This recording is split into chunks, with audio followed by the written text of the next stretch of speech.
Hello, and welcome to The Exit presented by Flippa. This is a 30-minute podcast featuring amazing entrepreneurs who have been there and they have done it. The Exit talks to operators who have bought and sold businesses of all different sizes. You'll learn how they did it, why they did it, and get exposure to the world of exits. It's a world occupied by a small few, but accessible to many. And on this special episode, I sit down with Pokin Yeung. We walk through her 2 successful exits, and we really dive deep into some of the things that she learned from her second exit. A lot of really great information around what she would have told herself 10 years ago, that things are going to be okay. And she does a great job of talking through how she developed these businesses, the ideas, that aha moment.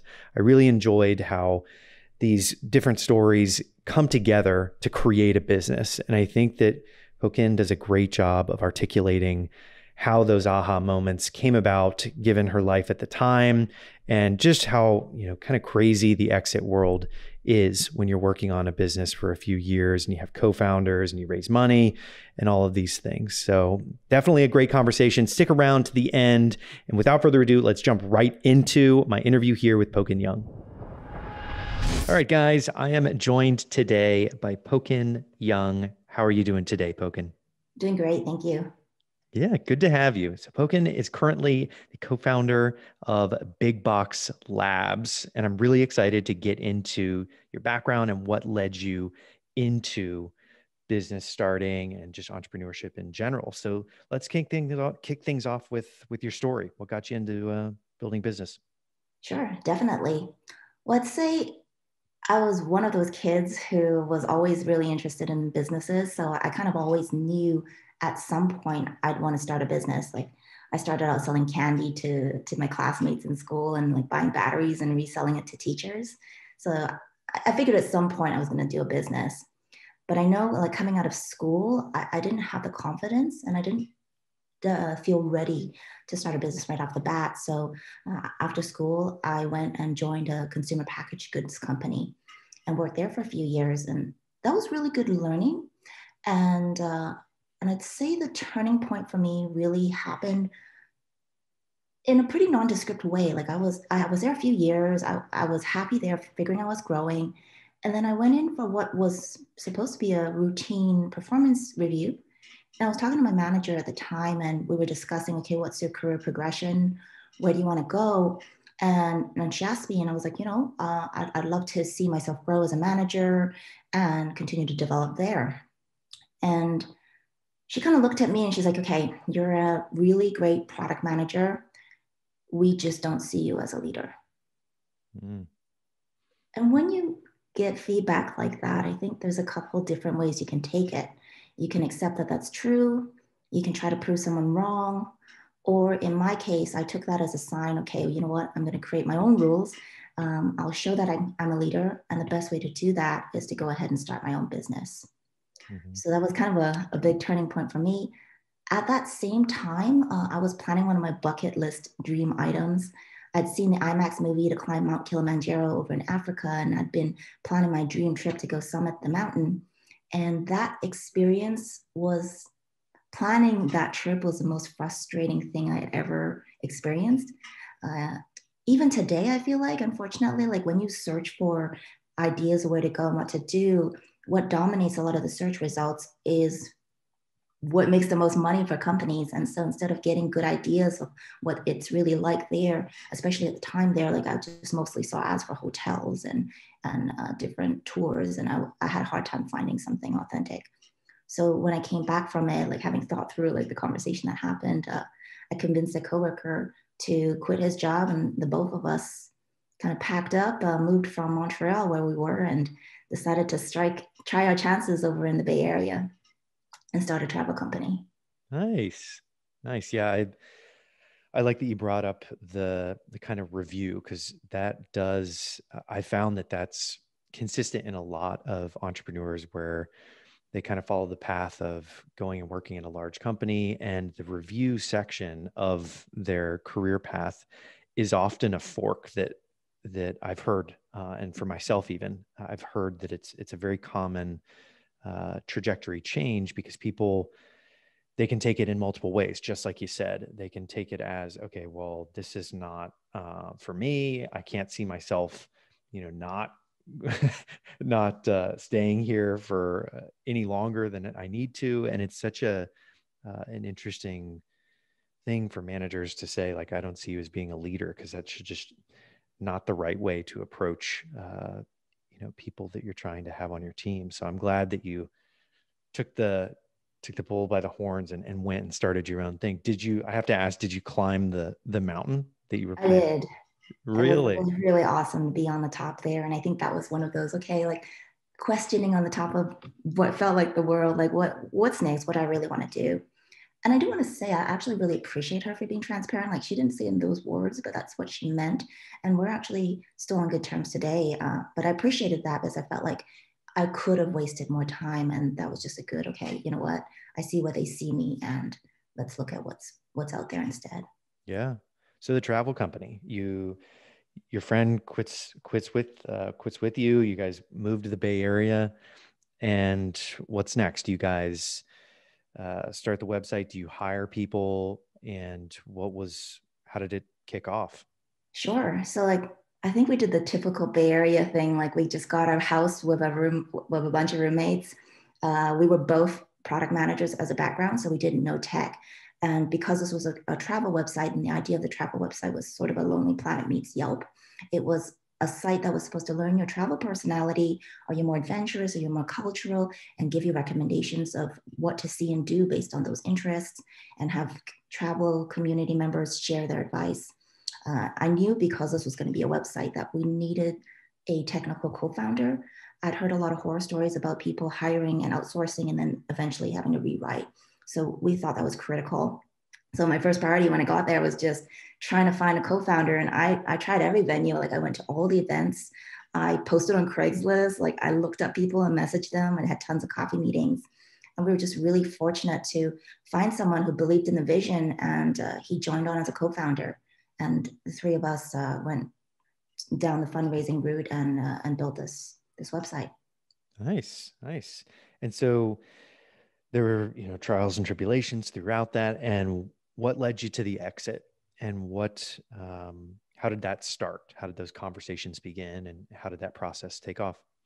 Sure. So when I first came to the Bay Area, before you arrive, you read about all these stories of how tech startups built their business. And so for me, the belief was that the only way to start a business was to do a venture or angel model. And so when we arrived, like that's what we tried to do.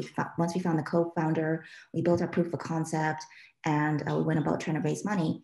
And we were fortunate to convince some angel investors to put money in. We also participated in one of the first incubators, Facebook Fund, which is like the precursor, I think, to 500 startups. Mm-hmm. And with that, we were able to hire a team, build a site, and this was around the time too that the Facebook ecosystem was opening up. And I'm a strong believer of piggyback effects. Instead of trying to build my own audience, to find a site or a network where you can build off of that. And so we're really fortunate that Facebook games and Facebook platform was opening up. And so we built a travel widget that gave you your travel personality. And through that, like we were able to get a lot of users onto our site and grow our community. The thing though was even though we were able to grow to millions of users, because our belief was that the only model out there was a venture model, and because that model is usually a winner takes all, even though we were able to get a lot of users, we couldn't get to a point where we could really sustain and grow.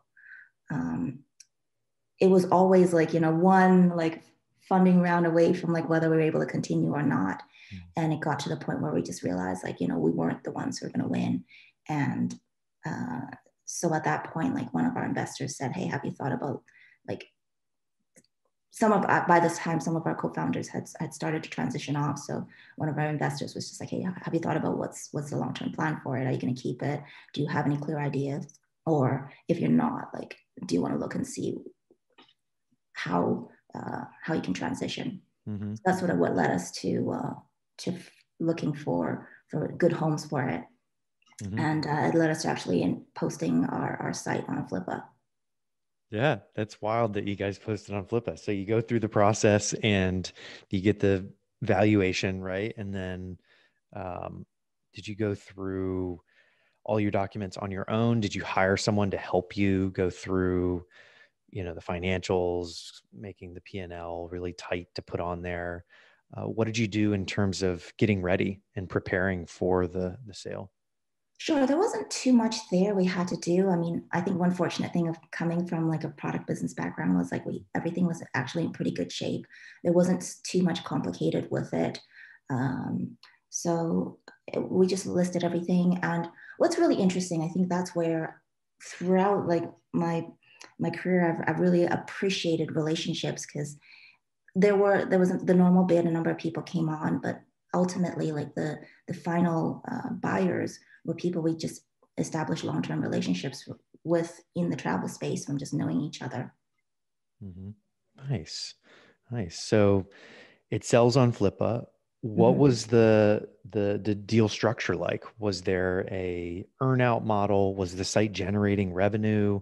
And what were some of the key factors that the reason the buyer chose to buy it?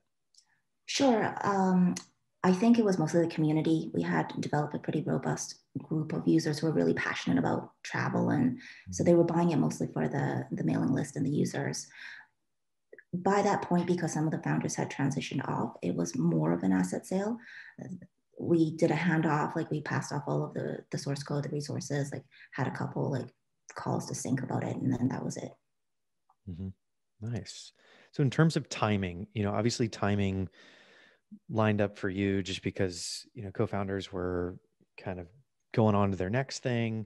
But for you, why was that timing so important about selling right then and there? We get that question a lot. I get many DMs about it from young entrepreneurs that are just starting. They don't know when the right time is. So if you give a tip to a young entrepreneur that's maybe thinking about selling, what would you say was the most important factor about timing for the sale?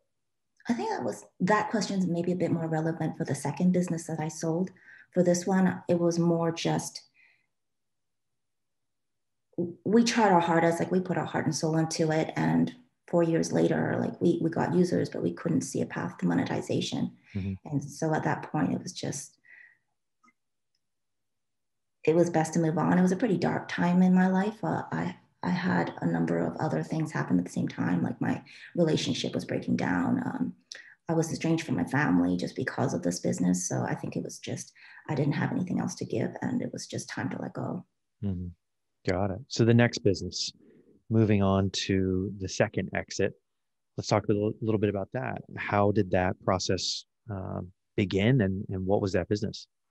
Sure. So after Gecko Go was sold, I was pretty lost for a while because my identity was tied around this business. And so I just went through this period of trying to learn and do different things. And luckily, from Get Go, there was one person I stayed in touch with, and he put me in contact with a company where I was able to work and sort of figure out my next steps. At that company, I ended up meeting someone who was interested in the mobile space. This is when like Google, the App Store was opening up, and as a fun project just to keep me busy, um, this person I met and I just decided, hey, let's build some apps for fun. Let's just see what happens.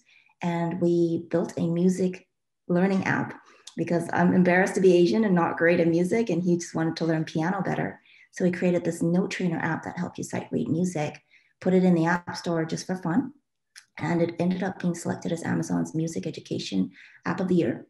Wow. I thought, hey, maybe there's something here. And so we both like left our positions and went to start this business. And Wow. it was an app business. We were playing with different apps, trying different things that seemed fun, putting in the app store and see what took off. And the thing that really took off was bingo of all random things. So we ended up building a number of bingo games. Cool. So it was in-app ads or in-app purchases in the games that was generating revenue for the business? Yeah, it was a combination of the both. The one priority and the one difference, I guess, coming into this business this time was with Gecko Go, we prioritize user growth first and monetization was an afterthought. And this time around, like we wanted to make sure whatever we did was monetization first, because I didn't want to be on that, to feel the pressure of wondering, like, am I in control? Like, can I convince someone else? I wanted to know we could build a profitable business that didn't have to rely on third party. Got it. Very cool. So how many apps did you guys deploy to the app store over what course of time frame, and how did the exit come about? Sure. So we ended up doing probably about 5 or 6 apps, Okay. and this whole time, like we prioritize, like I mentioned, like monetization, but also being really close to the customers. One thing that I appreciated from my very first company, the CPG I joined, is that they forced everyone to go on the road once a month to talk to customers. It was Mm. really e- easy to forget when you're working on the business how um, it's easy to forget when you're in the business, like what the customer actually wants. Like you think you know, and then you go check with them and there's a disconnect. And so carrying that forward, like one of our priorities with this business was to just have a really robust customer service system. We answered every message, every review. And just by iterating and getting their feedback, like one of our apps just started growing organically. It became one of the most downloaded apps in Bingo. We searched for it, was one of the top results. And so I think we got to a good spot there. In terms of the exit, it was interesting how that happened. I mentioned like relationships were Mhm. different relationships we randomly kept in touch with were a big part of the journey. We had a friend who was trying to sell a business, and they were talking to different acquirers in the space. And in one of the conversations, the acquirer was like, "Hey, do you happen to know anyone who's doing bingo?" And our friend was like, "Yeah, we do. We actually do. We can introduce you." And at the time, we weren't planning on selling at all, but we just thought, let's take the call. Why not? Mhm. And it sort of kind of went from there. Cool. Very cool. What are the odds? Somebody just asking about a bingo app and you guys come up. That's awesome. So how did it happen? Did they acquired the developer accounts that you guys had going, the whole entity itself, or was it just on a per asset basis? So when they talked to us, we had just been in the process of launching a new bingo app, taking all the learnings we had from the previous one. And so we weren't sure we wanted to sell, but we thought, let's have this conversation, let's see where it goes. And because of the fact that we were really excited about this new app and the potential, and because it was just launching, it was really hard to determine what the value was. So what we ended up agreeing to was an earnout structure, Mhm. where our whole team joined them, and we had a 2-year earnout where we worked on building the app and the team. Got it. And how big was your team at the time? We were 5 at the point we joined, and we were about 27 at the point I left, which was December of this year or last year. Wow. Wow. Well, cool. In terms of the finale question, I think that there is always a constant question that we like to ask because people are always curious of all the knowledge that you've had over the years. You've had 2 exits, these ups and downs and all the difficulties that go through these exits. Knowing what you know now, what would you tell Pokin 10 years ago? Sure. I think knowing what I know now, what I tell myself 10 years ago is that it's going to be okay. Uh, Life doesn't go in a straight line. A lot of times you might feel like you're putting in a lot of effort and not seeing results. And it might feel discouraging because you put in results and you don't want to compare, but it's also sometimes hard not to see, hey, am I just not good enough? Like, what, how come I'm not doing well? And everyone's, especially in the Bay Area, you see the successes and you're like, how come, I can't figure it out? But I think every step, like every effort you take is a learning opportunity, and it all builds. All of my experiences, especially the failures, came together and sort of fed into what we ended up doing. And so I would just say, keep showing up.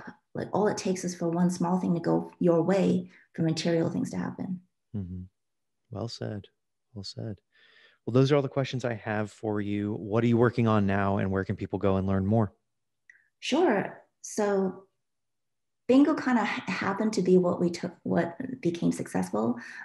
But there's so many different other things we want to play with. So right now we're sort of in R&D mode, experimenting with projects and games that we want to make. Nothing like concrete as a business yet, just experimenting.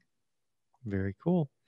Very cool. Well, thank you so much for coming on the show and sharing your story. Thank you. It's been my pleasure. And wherever you guys are listening, I will include the show notes, all of the links that we talked about throughout the show. But thanks again for coming on.